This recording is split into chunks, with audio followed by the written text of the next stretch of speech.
E aí, pessoal? E para finalizar o que a gente já vem falando desde o começo sobre os hormônios lá com o sistema endócrino e também com os órgãos sexuais no sistema genital, hoje a gente vai finalizar com o ciclo menstrual.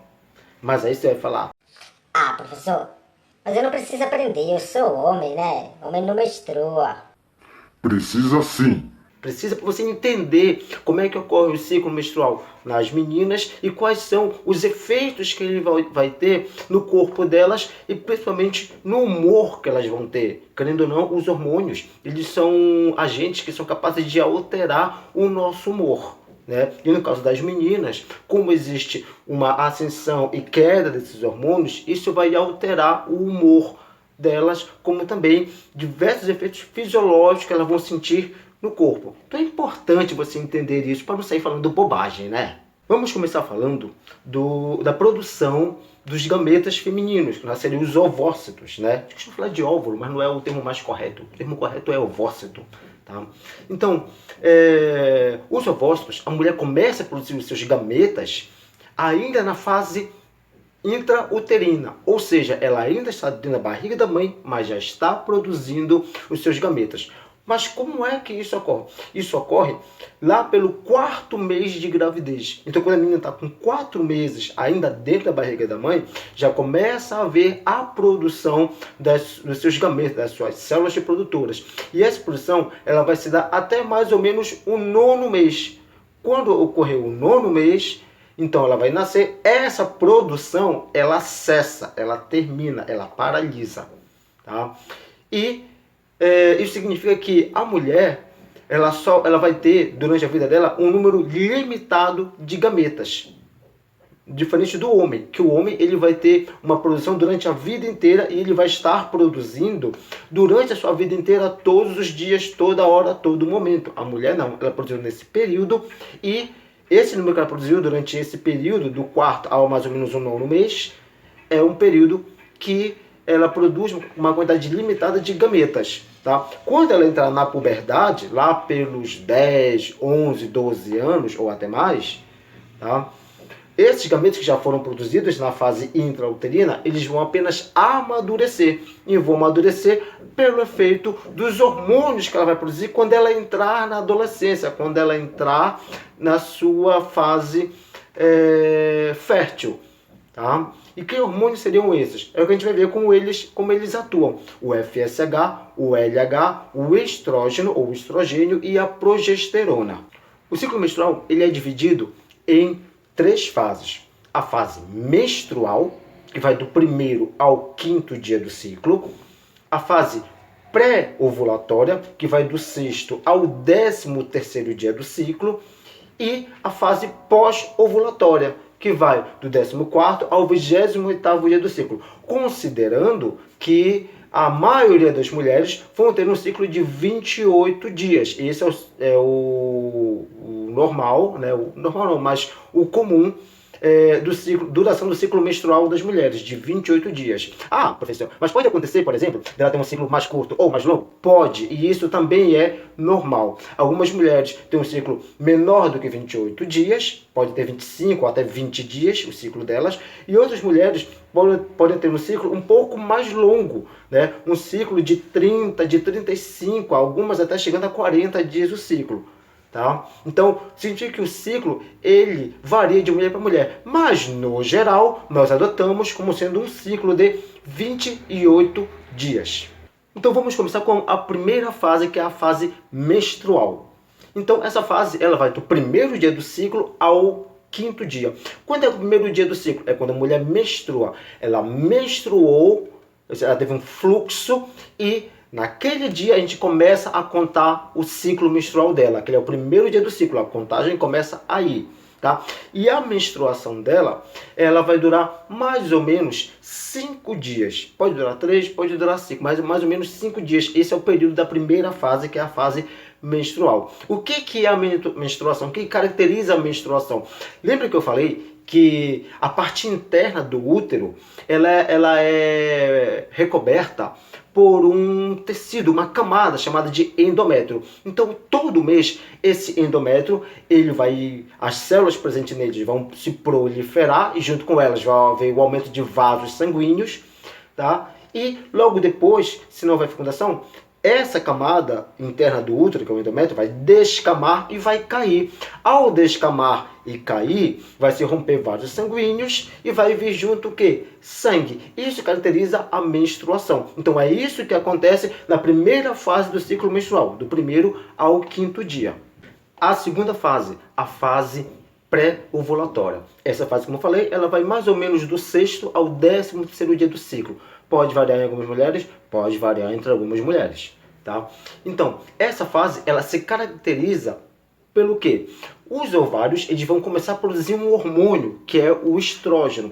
Esse estrógeno, ou estrogênio, ele vai começar a estimular os ovócitos dela a amadurecer. Então, os ovócitos que a mulher vai ter ali nos ovários, um deles, pela ação do estrógeno, vai se desenvolver e vai amadurecer, ficando pronto para ser fecundado. Outra ação do estrógeno seria na estimulação do desenvolvimento do endométrio. Lembra que eu falei que a fase menstrual é quando o endométrio ele descama e cai. Tá? Então ele vai ter que se regenerar de novo para crescer de novo.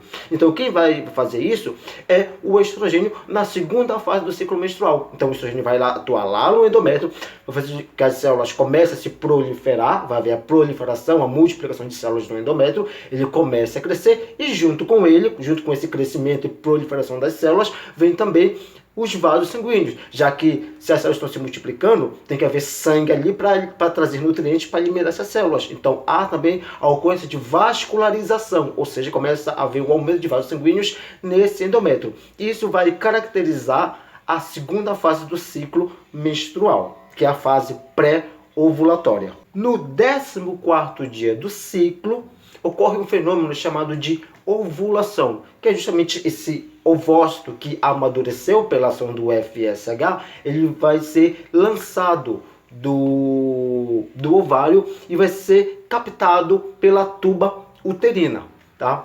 Bom, para que isso aconteça, vai haver a ação de um outro hormônio aí agora, que é o LH, o hormônio luteinizante, como nós já vimos.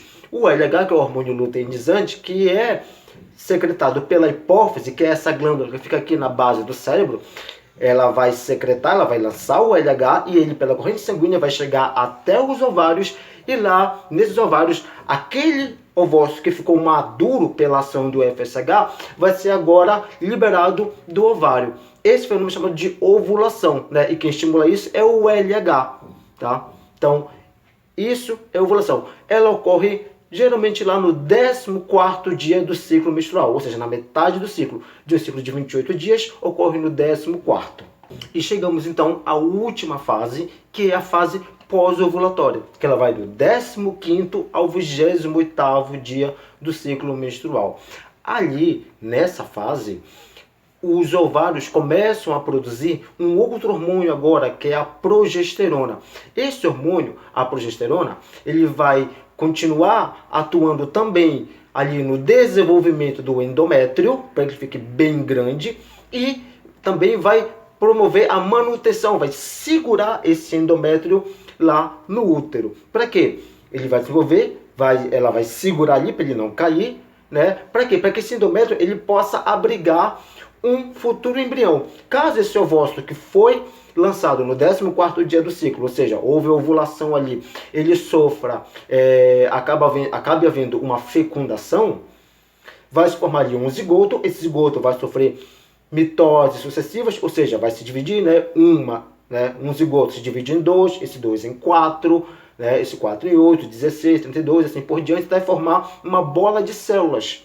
Tá? Seria o embrião. Esse embrião ele vem pelas tubas uterinas, que fique bem claro, a fecundação ela ocorre na tuba uterina, Então lá ocorreu, formou-se o zigoto, esse zigoto vai se multiplicar e formar um embrião, esse embrião vem pela tuba uterina e vai cair no útero. Ao cair no útero, ele vai se implantar nesse endométrio que se desenvolveu, que cresceu já para receber esse futuro e provável embrião.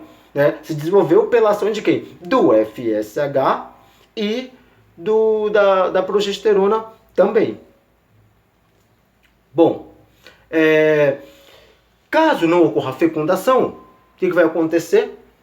Não ocorre fecundação, os níveis de progesterona começam a diminuir, assim como dos outros hormônios também já diminui, né? Do FSH, do LH, do estrógeno. Ocorre uma queda na concentração desses hormônios no sangue, tá? E como ocorre uma queda, esse endométrio agora, ele não vai conseguir mais se manter, porque não tem ali quem o mantenha, que seria a progesterona. Se não tem quem o mantenha, esse endométrio começa a descamar e começa a cair. Ao cair, é o que vai gerar o quê? A menstruação, tá? Que é justamente o que caracteriza a primeira fase do ciclo menstrual. Ou seja, essa mulher menstruou, ali ela inicia um novo ciclo reprodutivo. Então, quando é que o ciclo da mulher termina? O ciclo menstrual termina quando, no dia que antecede um próximo fluxo menstrual. Então, por exemplo, se ela vai menstruar amanhã, hoje foi o último dia do ciclo dela. Se ela vai menstruar depois de amanhã, amanhã é o último dia do ciclo. Então, o último dia do ciclo é aquele que antecede um próximo fluxo menstrual, uma próxima menstruação. Por quê? Porque quando ela menstrua, ela inicia um novo ciclo. E só falando mais uma coisinha, é que é o seguinte, quando ocorre a fecundação e ocorre a formação ali de um embrião, que vai dar origem a um bebezinho, tá? Pode ocorrer, às vezes, de formar dois, ou seja, seriam os gêmeos. Mas como é que ocorre a formação de gêmeos? Depende, tá? Existem dois tipos de gêmeos, os gêmeos univitelinos e os gêmeos bivitelinos. Univitelinos são aqueles gêmeos que são exatamente iguais, têm o mesmo código genético.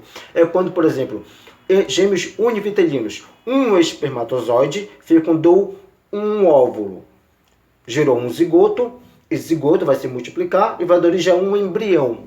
Esse embrião, por algum motivo, se divide em dois, tá? Que são geneticamente iguais, porque vieram do mesmo zigoto, tá? Que foi fecundado por um espermatozoide e um óvulo. Tudo bem? Então, esse embrião, ele se divide em dois. Logo, então, nós teremos gêmeos univitelinos. E esses dois embriões vão gerar dois fetos. Esses dois fetos vão dividir a mesma placenta. São geneticamente iguais também, tá? E os gêmeos bivitelinos. Os bivitelinos, ou também chamados de gêmeos falsos, ou gêmeos fraternos, tá?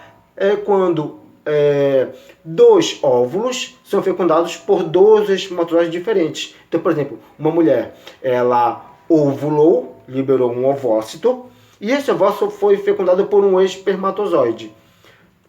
2 dias depois, né, digamos, ela ovulou novamente e isso 2 dias depois no máximo, né? Pode ser algumas horas depois, tá? Ela ovulou novamente e se tiver mais uma relação sexual, vai ser fecundada por um outro espermatozoide, tá? Então são dois zigotos diferentes que vão dar origem a dois embriões diferentes, tá? E dois embriões diferentes, cada um vai ter a sua própria placenta, então serão duas placentas, cada um com a sua. Esses são os gêmeos bivitelinos, que podem ser de sexos diferentes, sexos biológicos diferentes, ou podem ser também do mesmo sexo biológico, tá? Mas são geneticamente diferentes um do outro. E já que estamos falando de menstruação, não esqueça de uma coisa, tá? Mulheres cis menstruam, homens trans também menstruam. Mas como assim? Deixa eu explicar uma coisa para vocês, tá? Explicar sobre orientação sexual, sexo biológico e identidade de gênero, tá? O que é o sexo biológico? É isso que nós já estudamos, né? Se você tem pênis, tem saco escrotal, você é do sexo biológico masculino. Se você tem vagina, se você tem útero, se você tem ovário, você é do sexo biológico feminino. Existem algumas pessoas que nasceram com os órgãos sexuais não muito bem desenvolvidos, ou que não dá para definir se é um ou se é o outro. Tá? Essas pessoas que nasceram dessa forma são chamadas de intersexos ou intersexual. Por quê? Porque a sua genitália não dá direito para dizer se ela pertence ao sexo masculino ou sexo feminino, sexo biológico. Tudo bem? Falando sobre orientação sexual. Orientação sexual é como você se atrai, por quem você sente uma relação afetiva ou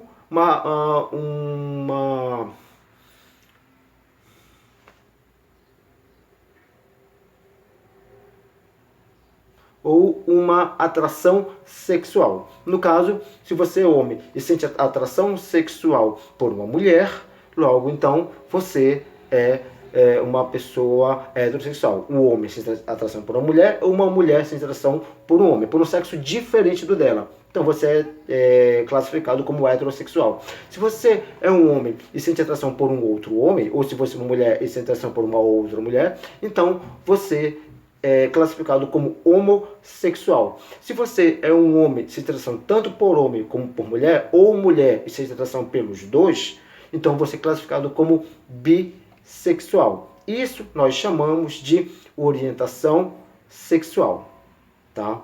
E existe a identidade de gênero, é como você se identifica, independente do que você tenha como sexo biológico.